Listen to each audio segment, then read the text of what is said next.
सीखने के लिए आज हमारे YouTube चैनल शान सैफी को सब्सक्राइब करें और आने वाली वीडियोस का नोटिफिकेशन सबसे पहले पाने के लिए बेल आइकन को क्लिक जरूर करें। तो दोस्तों आज की इस वीडियो में हम सीखेंगे इंग्लिश की वो खास चीज जिसके बिना इंग्लिश कुछ भी नहीं। सो दोस्तों अगर आप जानना चाहते हैं सो देखते रहिए इस वीडियो को लास्ट तक। मैं आपको बताने वाला हूं वो सारी चीजें जिनकी वजह से इंग्लिश को सीखना आपके लिए बहुत आसान हो जाएगी। गाइस अगर आप लोग इंग्लिश को सीखना चाहते हैं तो सबसे पहले हमें पता होना चाहिए, सबसे पहले आपको पता होना चाहिए कि इंग्लिश को सीखने के लिए किस चीज की जरूरत हमें पड़ती है, वो मैं आपको बताना चाहूंगा। इंग्लिश को सीखने के लिए सबसे पहले हमें जरूरत पड़ती है बातों की। बातें हम लोग हिंदी में बोलते हैं लेकिन हमें तो इंग्लिश में बोलना सीखना है। तो जानिए बातों को इंग्लिश में क्या कहते हैं। तो दोस्तों बातों को इंग्लिश में सेंटेंसेस कहते हैं और अगर आप सेंटेंसेस को सीखना चाहते हैं तो सेंटेंसेस बनते हैं छोटे छोटे वर्ड्स को एक साथ जोड़ने से। अगर हम बात करें छोटे छोटे शब्दों की, इंग्लिश के अंदर बहुत सारे वर्ड्स होते हैं लेकिन इंग्लिश की शुरुआत करने के लिए क्या हमें बहुत सारे वर्ड्स की जरूरत पड़ती है? दोस्तों मैं बताना चाहूंगा कि इंग्लिश की शुरुआत करने के लिए हमें मुश्किल से मुश्किल 50 से 60 वर्ड्स की जरूरत पड़ती है और इनमें से भी कुछ वर्ड्स इतने इंपॉर्टेंट है जिन्हें इंग्लिश की रीढ़ की हड्डी माना गया है। इस तरह से होते हैं जैसे इंसान की बॉडी में बैकबोन अगर निकाल दी जाए तो इंसान का कोई एग्जिस्टेंस नहीं रहेगा। कुछ इसी तरह से हैं इंग्लिश के कुछ ऐसे वर्ड्स कि अगर उन्हें निकाल दिया जाए तो इंग्लिश कुछ भी नहीं रहेगी। सो अगर आप जानना चाहते हैं सारे वर्ड्स तो मैं आपको बताना चाहूंगा इन वर्ड्स को एक खास कैटेगरी के अंदर रखा गया है गाइस, और इस कैटेगरी को नाम दिया गया है वर्ब। वर्ब को फर्दर दो कैटेगरीज में डिवाइड किया गया है जिसमें से पहली कैटेगरी है मेन वर्ब और दूसरी कैटेगरी को नाम दिया गया है हेल्पिंग वर्ब। अगर हम बात करें मेन वर्ब की सो दोस्तों मेन वर्ब इस दुनिया के जितने भी काम हैं उन सभी को मेन वर्ब कहा जाता है। लेकिन किसी भी मेन वर्ब को जब आप इंग्लिश में याद करते हैं तो याद रखना दोस्तों हर एक वर्ब के आपको 4 रूप सीखने पड़ते हैं, 4 फॉर्म्स सीखनी पड़ती है, जिसमें सबसे पहले वर्ब की फर्स्ट फॉर्म, वर्ब की सेकेंड फॉर्म, वर्ब की third form and fourth form. Example के तौर पे हमने कहा आना एक वर्ब है, मेन वर्ब, काम है ये। आने को इंग्लिश में जब हम सीखते हैं तो सबसे पहले इसका फर्स्ट फॉर्म में सीखना होता है। जैसे आने को इंग्लिश में कम कहते हैं।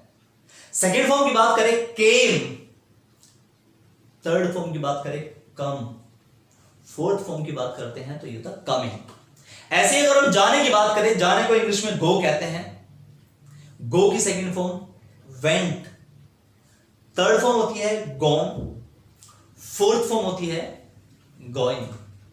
इसी तरह से कई सारे वर्ड, कई सारे काम हमारी लाइफ में जो हम अपनी डेली लाइफ में करते रहते हैं, हमें वो सारी की एक लिस्ट बनानी होती है और उस लिस्ट को, उन सारे काम को हमें इंग्लिश में चारों फॉर्म्स में सीखने होते हैं।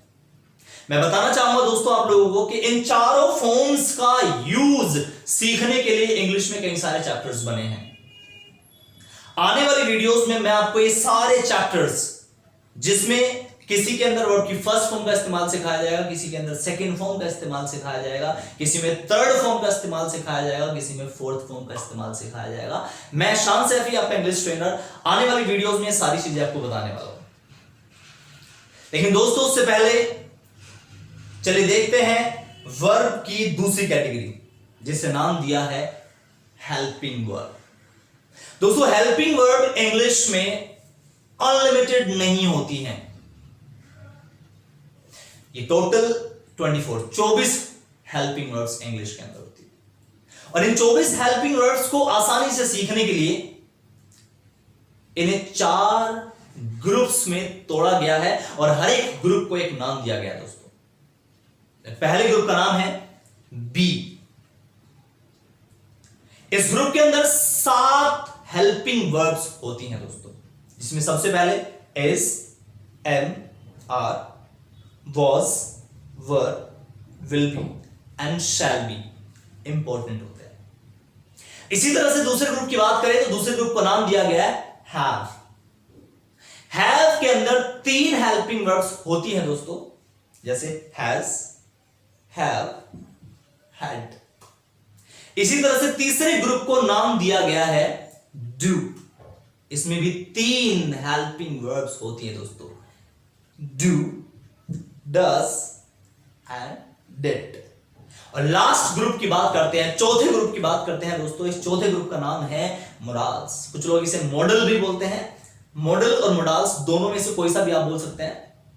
ये इंग्लिश में टोटल 13 होते हैं, लेकिन जब इनकी काउंटिंग हम करते हैं तो 2 मोडाल्स को हटा दिया जाता है।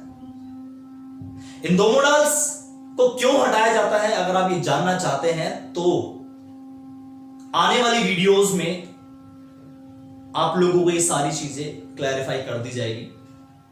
फिलहाल बस इतना याद रखें कि हेल्पिंग वर्ब्स के जो 4 ग्रुप्स हैं, इन चारों ग्रुप्स का यूज सीखने के लिए भी इंग्लिश में कई सारे चैप्टर्स बने हुए हैं। जैसे अगर बात करें यूज ऑफ बी, यानी is, am are, was, were, will be और शैल बी की। सो दोस्तों इंग्लिश में is, am are, was, were, will be और शैल बी का 1 या 2 या 3 यूजेस नहीं है। There are more than 16 uses, 16 uses से भी ज्यादा uses is, am, are के होते हैं। इसी तरह से has, have की बात करें तो has, have का कोई 1 या 2 या 3 uses नहीं है दोस्तों। Again there are more than 15 or 16 uses of has, have। has, have के भी 15-16 uses से ज्यादा uses हमारे पास में होते हैं।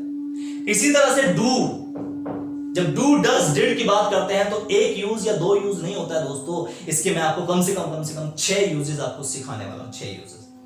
ऐसे मोडाल्स को जब हम सीखते हैं तो मोडाल्स की 6 नहीं 3 स्टेजेस आपको सिखाई जाएंगी। इन सारी स्टेजेस को अगर आप सीखना चाहते हैं, अगर आप use of be, has, have, do, इन मोडाल्स को प्रॉपरली सीखना चाहते हैं, एक बार फिर से कहना चाहूंगा कि हमारे YouTube चैनल शान सैफी को सब्सक्राइब करें और आने वाली वीडियोस को देखते रहें।